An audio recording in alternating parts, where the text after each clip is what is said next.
نبی صلی اللہ علیہ وسلم نے فرمایا، جو شخص جمعہ کے روز خوب اچھی طرح نہائے اور پا پیادہ یعنی پیدل مسجد میں جائے، امام کے نزدیک ہو کر دل جمی سے خطبہ سنے، یعنی ادھر ادھر غفلت کے ساتھ نہیں بلکہ پوری توجہ کے ساتھ اگلی صفوں میں بیٹھ کر، اور کوئی لغو بات نہ کرے، تو اس کو ہر قدم پر ایک برس کے روزوں کا اور اس کی راتوں کے قیام کا ثواب ہوگا.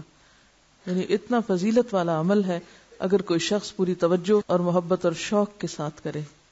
جب اذان ہو جائے تو کیا کرے انسان؟ مسجد کی طرف دوڑ پڑے. تو مسجد میں جماعت تو نہیں ہو رہی ہوگی، پہلے کیا ہو رہا ہوگا؟ خطبہ ہو رہا ہوگا.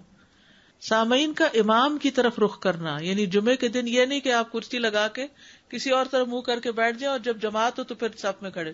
نہیں، آپ صف میں بیٹھے ہو، کس طرف منہ ہو؟ قبلہ رخ ہو. امام سامنے ہی ہوگا نا قبلے کی طرف. ایک صحابی کہتے کہ جب آپ ممبر پہ چڑھتے تو ہم اپنے چہروں کے ساتھ آپ کی طرف متوجہ ہوتے، ادھر ادھر نہیں دیکھتے تھے خطبے کے دوران. امام کے قریب بیٹھنا.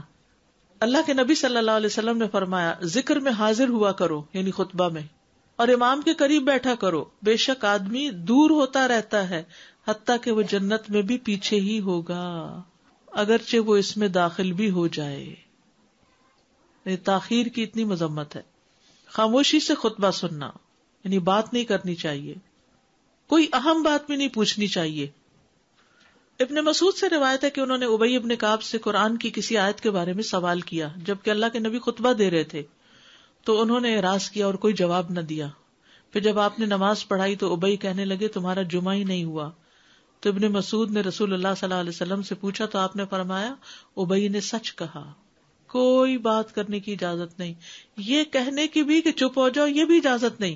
عبداللہ بن مسعود کہتے کہ جب امام جمعہ کے لیے آ گیا پھر تمہارا اپنے ساتھی سے یہ کہنا کہ خاموش رہو لغویت کے لیے کافی ہے. یہ بھی لغو بات ہے.